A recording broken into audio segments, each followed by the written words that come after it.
Welcome back to CBS News 24/7. We have some news that is developing at this hour. Border Czar Homan telling journalists that immigration raids have indeed started in these United States as part of President Donald Trump's crackdown on immigration. So we want to go back to our legal analyst and trial attorney, Robin Nunn. Robin, that news just breaking over the last few minutes from Mr. Homan. So we don't know exactly where those raids are taking place. All eyes have been on Chicago, but this really opens up the question about whether this is legal and whether there will be legal challenges or if federal agents can just go in and get it done.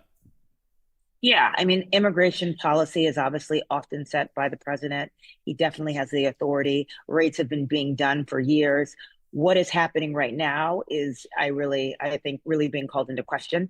I don't think we know enough information at this point, but I think that information will be coming. Typically, after these types of broad raids, there is a lot of litigation. There's a lot of class actions involving the illegal detainment of people that were never supposed to be caught up in these raids. So I expect that this is going to be quite a legal fight.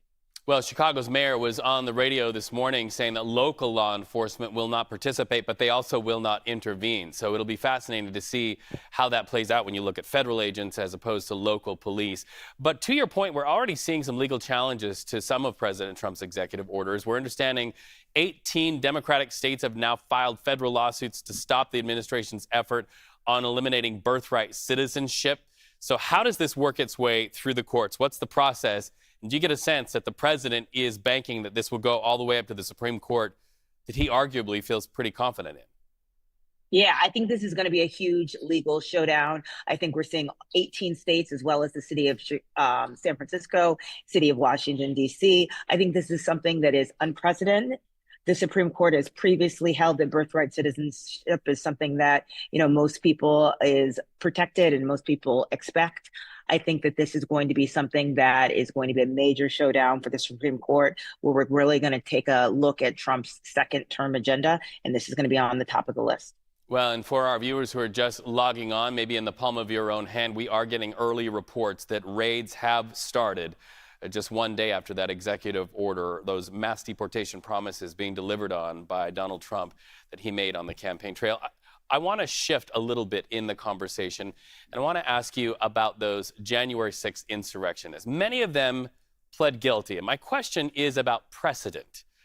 Because if with the stroke of a pen, people who have pled guilty themselves, have been sentenced, who are serving time, if all of that can just be wiped out, how does this inform legal cases that are sure to come up in the future going forward? Yeah, I think that the president's pardon powers are pretty typical. Most modern presidents use them at some point in time. And this was something that was expected.